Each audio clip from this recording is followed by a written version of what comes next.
محمد عربی پہ، اور محمد عربی کے اندر ہم پہنچ گئے تھے کہ اللہ کے نبی صلی اللہ علیہ وسلم کو سچے خواب نظر آنے شروع ہو گئے، یعنی وہ تفکر، وہ تدبر، وہ اندر کی ارج، وہ تڑپ، میں کون ہوں، میرا رب کون ہے، یہ بت کیوں پوجتے ہیں، یہ ایسا کیوں کرتے ہیں۔ اور اگر آپ کے ساتھ بھی ایسا ہو رہا ہے نا تو آپ بہت خوش قسمت ہیں۔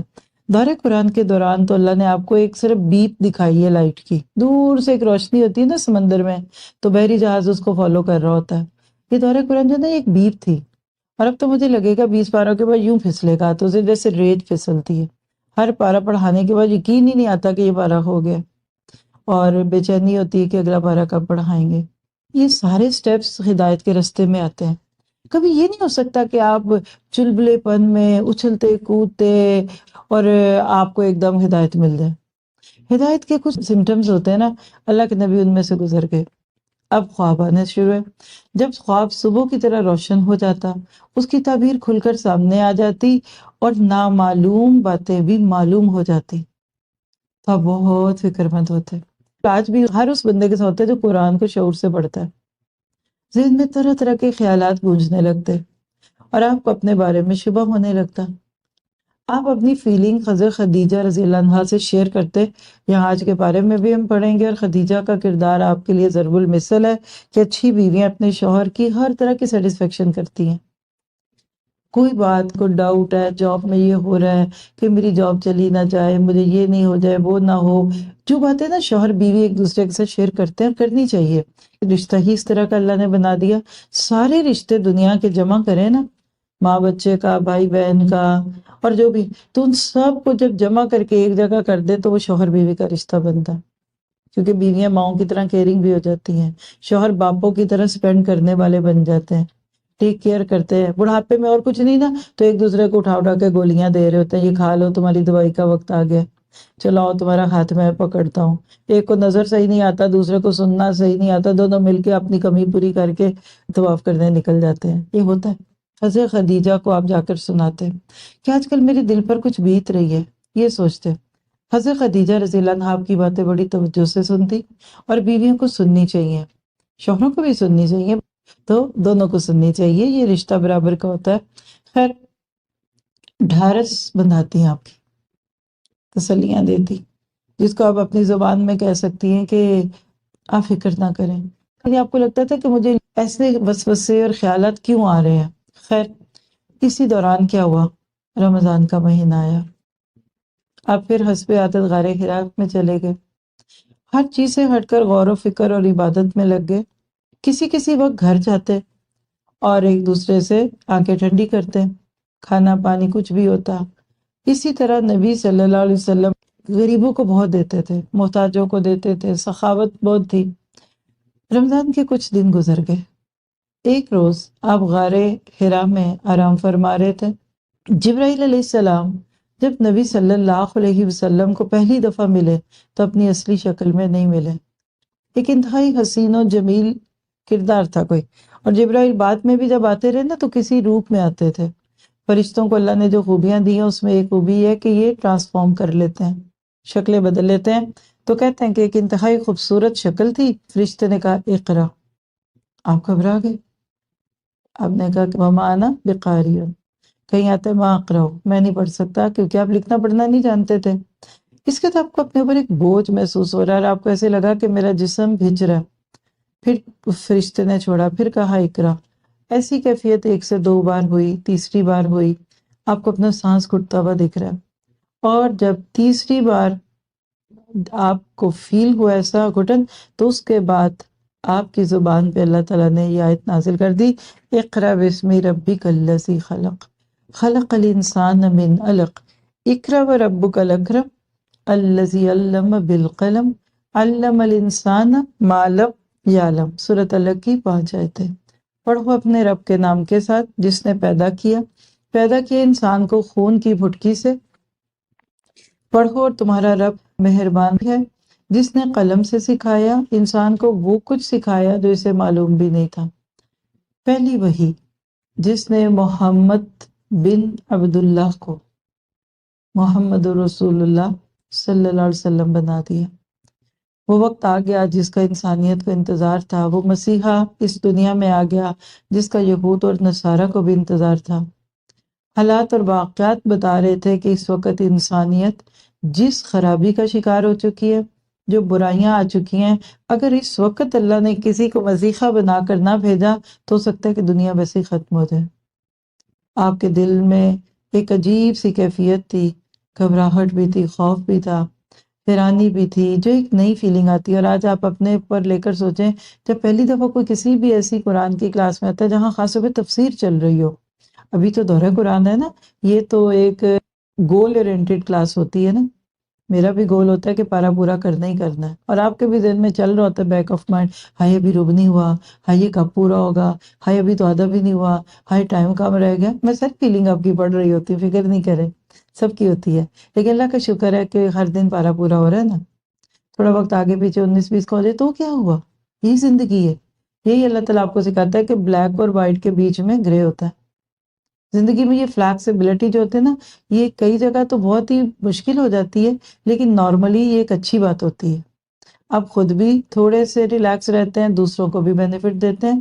یہ جو پلس مائنس نا، ٹک ٹک، گھر میں بھی کوئی ہاسٹل کی فیلنگ دینے لگ جائے نا، یہاں نہیں رکھیے، وہاں نہیں رکھیے، یہ نہ کیجیے، یہ کیوں کر دیا، تو گھر والے بھی پریشان ہو جائیں گے، مہمان بھی پریشان ہو جائیں گے کہ یہ اتنی ریسٹرکشنز ہیں۔ نہیں، اٹس فائن۔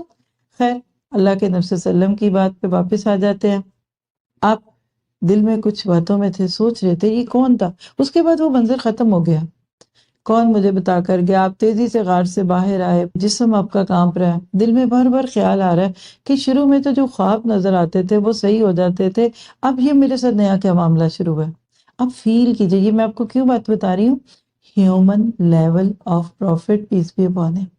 میں آپ کو جو فیلنگ دینے والی ہوں نا اس دورہ قرآن میں، human level of prophet, but انسانوں میں بہترین انسان، کہ وحیت انما یوحی، والی کیفیت۔ تو خیر، آپ کو اس لیے بھی یہ بتانا ضروری ہے کہ جب ہم خود بھی قرآن اور حدیث اور دین کی طرف آتے ہیں نا، تو ہم بھی اس طرح سٹ پٹائے ہوئے آتے ہیں۔ آپ فیل کیا کریں ان لوگوں کو جو بیچارے کبھی کسی مسجد میں گئے ہی نہیں، کسی نے کہا نہیں، کسی کا باپ نہیں تھا، کوئی باپ نمازی نہیں تھا۔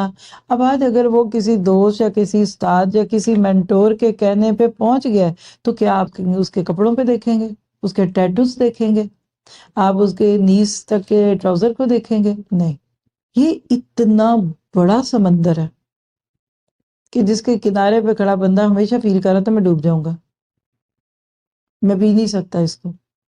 یہ اوشن ہے، یہ قرآن جو ہے نا، یہ صرف ایک کتاب نہیں ہے، یہ ایک معلومات کا بھی، جذبات کا بھی، تعلق باللہ کا، تعلق بالرسول کا۔ یہ قرآن پتہ کیا آپ کو، یہ حضرت محمد صلی اللہ علیہ وسلم کی فیلنگ سے آپ کو بتانے والی ہوں کہ یہ قرآن دنیا میں واحد چیز ہے، the only thing جو مخلوق نہیں ہے۔ قرآن is not a creation۔ اس کے علاوہ انسان، فرشتے، پتھر، سمندر، بے جان، جاندار، کیڑے مکوڑے، حشرات، ہر چیز مخلوق ہے۔ وہ خالق، ہر چیز مخلوق، اور بیچ میں قرآن، بل ہوا کلام اللہ، اسپیچ آف اللہ سبحانہ تعالیٰ۔ اللہ کے وجود کے ساتھ محسوس کرے نا، صرف سمجھانے کی خاطر۔ اللہ کے لیے تو کوئی مثال نہیں ہے۔ میں بول رہی ہوں نا، اگر کوئی ریکارڈنگ نہ ہو، کوئی آن لائن پہ نہ ہو، بس میں آپ کے ساتھ اس ہال میں بیٹھی یہ پڑھا رہی ہوں، تو میرے یہ لفظ آپ کے کانوں تک ٹکرا رہے ہیں۔ آپ کے اور میرے بیچ کا بونڈ کیا ہے؟ یہ لفظ، یہ آواز۔ باہر سے جو سن رہے ہیں اس وقت بھی، ان کو میرے ساتھ کیا فیلر آ رہا ہے؟ میرے لفظوں کا آ رہا ہے نا، ویڈیو تو ہے نہیں ہے۔ تو اب میرے الفاظ سن کر کہیں بھی وہ میری آواز اگر بعد میں سنے، وہ پہچان لیں گے نا یہ ان کی آواز ہے۔ اچھا، یہ بات انہوں نے ہمیں سنائی تھی، تو جس نے وہ بات سنائی ہے تو ہمیں یاد نہیں آتا تھا، ہاں یہ بات میری دادی نے مجھے بتائی تھی۔ کئی دفعہ آپ کہتے ہوں گے یہ بات میری ساس نے مجھے سکھائی تھی۔ تو جب کسی کے ساتھ اس طرح کا ایسوسیشن ہوتا ہے نا، تو اس کی آواز کے ساتھ، اس کی بات کے ساتھ، اس کام کے ساتھ ہمیں اس کا خیال آنے لگتا ہے۔ اتنی بات جذب ہوگی، قرآن اللہ کے وجود کا حصہ ہے۔ ہم اس میں کچھ نہیں کہتے اللہ کی باتیں ہیں، اللہ کی آواز ہے، کچھ کہنے سے ڈرنا چاہیے، کیونکہ اللہ تعالیٰ کی نہ کیفیت نہ تمثیل، نہ کچھ، بلکہ بس کہہ دیجئے کہ جیسا وہ ہے وہ وہی ہے۔ سلف صالحین اللہ تعالیٰ کی صفات بتاتے ہوئے بہت کیئرفل ہوتے تھے۔ تو قرآن کو پڑھ کر یہ جو اندر ایک اتھل بتھل ہوتی ہے نا، یہ نبی کے ساتھ بھی ہوئی تھی، بیکاز ہی واز ہیومن۔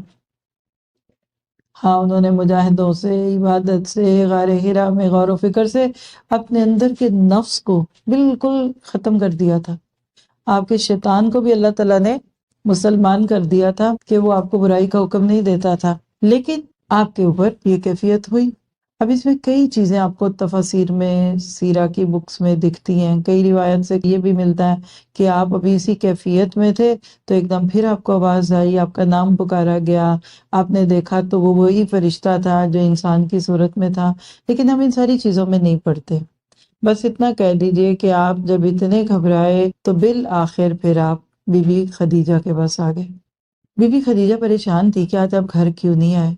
معمول کے مطابق جس وقت پہ آتے تھے تھوڑا دیر سے آئے، کہیں بھی نہ ملے آپ، اور جب آپ واپس آئے تو زملونی زملونی، مجھے کچھ اڑا دو، مجھے کچھ اڑا دو، فیل کیجئے۔ اگر آپ میں کسی کو جاڑا لگے، جس کو آپ کی زبان میں کہتے ہیں، ٹھنڈ لگ جائے، بخار محسوس ہوتا ہے، سردی لگ رہی ہے، اس وقت کیا دل کر رہا ہوتا ہے؟ کوئی ہمیں موٹا کمبل، کوئی چادر، کوئی رضائی دے دے اور ہم اس میں آ جائیں۔ اور یہ انسیکیورٹی کی بھی کیفیت ہوتی ہے کہ میرے اوپر کچھ آ جائے تاکہ میں ذرا سا نارمل اپنے آپ کو محسوس کروں۔ حضرت خدیجہ نے جب آپ کی یہ حالت دیکھی تو پریشان ہو گئی۔ آپ ایک بیوی ہونے کے ناطے اپنے اوپر لے نا، شوہر خدا نہ خاصا اس طرح کانپتے ہوئے آئے اور تو آپ تو فوراً کہیں گی نا بخار ہو گیا، ڈاکٹر پہ نہیں گئی۔ حضرت خدیجہ کے دماغ میں بہت سے خیالات آ گئے، طبیعت خراب ہو گئی، آپ کو کیا ہوا؟ لیکن جب تھوڑی دیر گزری اور آپ مطمئن ہوئے، خوف کچھ دور ہوا، تو پھر آپ نے حضرت خدیجہ رضی اللہ تعالیٰ عنہا کو سارا واقعہ سنا دیا۔ اور آپ اتنے اس وقت اپنے آپ کو ویک محسوس کر رہے تھے، ایسے لگ رہا تھا کہ آپ کے اوپر کوئی بہت بڑا بوجھ پڑ گیا۔ حضرت خدیجہ بہت سمجھدار خاتون تھی، ایک تو زیرک تھی، مطلب عمر میں بھی میچور تھی، وہ گھبرائی نہیں، کہنے لگی میں آپ کو بتاؤں، آپ کو بہت بڑی عزت ملنے والی ہے۔ چہرے پہ یقین بھی تھا اور اطمینان تھا اور مسکراہٹ تھی، اور کہنے لگی آپ بے فکر ہوں، میرے چچا کے بیٹے ہیں، آئیے ان کے پاس چلتے ہیں۔ یہ بھی دیکھیے سیکھنے کی باتیں، اور اس ذات کی قسم جس کے خاتمے خدیجہ کی جان ہے، آپ اس امت کے نبی بنیں گے۔ نہیں، حضرت خدیجہ کو بھی کچھ سوچنے لگا کہ آپ تو سچ بولتے ہیں، آپ صلہ رحمی کرتے ہیں، آپ امانتیں ادا کرتے ہیں، مجبوروں اور بے کسوں کا سہارا بنتے ہیں، مہمانوں کی خاطر تواضع کرتے ہیں، حق کا ساتھ دیتے ہیں، اللہ آپ کو کیسے ضائع کرے گا؟ ان باتوں سے آپ کو بہت ڈھارس ملی، بے چینی دور ہوئی، چہرے پہ خوشی اور اطمینان ہوا، اور آپ نے پھر ان کی دل جوئی پر ان کا شکریہ ادا کیا اور سو گئے۔ حضرت خدیجہ کے دل کے اندر ایک خوشی تھی، ایک ایسے شخص کی بیوی بننے والی ہے وہ عورت جو سراج منیر ہے، جو رحمت للعالمین ہے، جس کا کردار پڑھتے پڑھتے آپ کیا محسوس نہیں کرنے لگے کہ ہو نہ ہو میں نے بھی اپنے اندر ہی آتے ڈالنی ہے؟ بس وہ خوشی، محبت، فکر، یہ سب کچھ ساتھ تھا۔ کہنے لگے چلے ان کو اپنے چچیرے بھائی ورقہ بن نوفل کے پاس لے جاتی ہیں، کچھ ان سے پوچھتے ہیں، جیسے آپ کہتے ہیں ڈاکٹر کو دکھا دے، حکیم کو دکھا دے۔ خیر، ورقہ نوفل کے بیٹے تھے اور بہت حکیم اور دانا انسان تھے، اور کمپیریٹیو ریلیجن کا کام کرتے تھے، یعنی مختلف مذاہب کو گویا کہ انہوں نے کھنگال دیا تھا، باریک بینی سے ہر ایک کا جائزہ لیا، یہودیت کو دیکھا، اس کی طرف جھکاؤ ہوا، چھوڑ دیا، عیسائیت کی طرف گئے، اس کو اختیار کیا، انجیل پہ نظر رکھی، عربی میں اس کا ترجمہ بھی کر رہے تھے، آخری مذہب اس وقت تک یہی تھا۔ خیر، جب حضرت خدیجہ ان کے پاس آئیں، ساری کہانی سنائی، جو آپ پہ بیتا تھا وہ بتایا، یہ سب کچھ سن کر وہ بولے پاک ہے، پاک ہے، قسم ہے اس ذات کی جس کی مٹھی میں ورقہ کی جان ہے، خدیجہ اگر تمہاری بات صحیح ہے تو یہ وہی ناموس، ناموس جبرائیل کو کہتے ہیں عیسائیت میں، ناموس ہے جو موسیٰ کے پاس آتا تھا، بخدا وہ اس امت کا نبی ہوگا، اس سے کہو ڈرے نہیں، جو کچھ کر رہا ہے وہ کرتا رہے۔ اب کیا تھا، بی بی خدیجہ خوشی سے بےتاب ہو گئی، کہنے لگی مبارک ہو مبارک ہو۔ ظاہر باتیں ہوئیں بیچ میں، سب بتا دی۔ پہلے حضرت خدیجہ نے خود جا کے بات کی، یہ بھی ایک اچھا آئیڈیا سیکھنے والا۔ کہنے لگی وہ آپ سے ملنا چاہتے ہیں، اور وہ کیوں ملنا چاہتے ہیں وہ بعد میں ہوگا، لیکن کہنے لگی کہ میں آپ پر ایمان لاتی ہوں۔ سب سے پہلی تصدیق اسلام کے نام پہ جو ملی وہ ایک عورت سے ملی، سب سے پہلا مرد نہیں، عورت۔ اور عورت کیوں؟ کیونکہ وہ گھر میں تھی، لے کے آپ کو گئی، خانہ کعبہ کا طواف کیا۔ کہتے کہ راستے میں برقع مل گئے، دیکھتے ہی بولے کہ محمد صلی اللہ علیہ وسلم آپ نے کیا دیکھا؟ وہ بھی مان گئے۔ پھر آپ نے پوری داستان سنا دی، پھر انہوں نے کہا کہ اس ذات کی قسم جس کے ہاتھ میں میری جان ہے، تم اس امت کے نبی بنو گے۔ اور وہی بات جو پہلے حضرت خدیجہ کو کہہ چکے تھے، لیکن اضافہ کیا کیا کہ اپنے نبی ہونے کا جب تم اعلان کرو گے تو لوگ تمہیں جھٹلائیں گے، ستائیں گے، گھر سے بے گھر کر دیں گے، جنگ کرنے سے بھی نہیں چکیں گے۔ کاش اس وقت میں زندہ ہوتا، یعنی میں تمہارا ساتھ دیتا۔ آپ نے فرمایا کیا لوگ مجھے بے گھر کر دیں گے؟ لوگ تو مجھ سے اتنا پیار کرتے ہیں، مجھے تو لوگ صادق اور امین کہتے ہیں، حیرت ہوئی آپ کو؟ تو اس پہ پھر برکہ نے کہا ہاں، جب بھی کوئی نبی آیا قوم نے اس کے ساتھ یہی سلوک کیا، اگر وہ دن دیکھنے نصیب ہوئے تو میں ایسی مدد کروں گا جس کو صرف اللہ ہی جانتا ہے۔ پھر آپ کی طرف آئے، آپ کے سر مبارک پر شفقت سے بوسہ دیا، اور اس کے بعد پھر پیارے نبی لوٹ آئے۔ مگر اب آپ بہت فکر مند اور اداس رہتے تھے، بار بار سوچتے تھے کہ میرے کندھوں پر نبوت کا بوجھ آ پڑا، اس کا انجام کیا ہوگا۔ میں آپ سب کو ایک چھوٹی سی بات دوں، زندگی میں جب کوئی چینج آتا ہے، کوئی نئی چیز آتی ہے تو ہم بھی ایسے محسوس کرتے ہیں۔ بس آپ دیکھیے، آپ پہلے کورس نہیں کر رہے تھے، کرنا شروع کیا، ایک دو دن مشکل ہوئی نا، پھر سیٹ ہو گئے۔ دور قرآن میں شروع میں آنا مشکل تھا، اب آسان لگتا ہے۔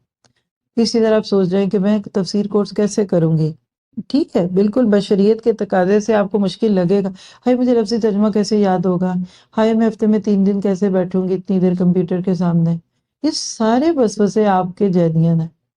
لیکن ان لوگوں سے گواہی لے لیجئے جو اس رستے سے گزر چکے کہ یہ سب گزر بھی جائے گا اور آپ کو پتہ بھی نہیں چلے گا۔ شادی کا کتنا شوق ہوتا ہے، جب ہوتی ہے تو 10 دن کے بعد وہ سارا جوش ٹھنڈا ہوتا ہے، تو پھر بندے کو کئی مسئلے نظر آتے ہیں۔ سب ٹھیک بھی ہونا پھر بھی ٹائم لگتا ہے، ایڈجسٹمنٹ ہمیشہ ٹائم لیتی ہے، صبر ہوتا ہے۔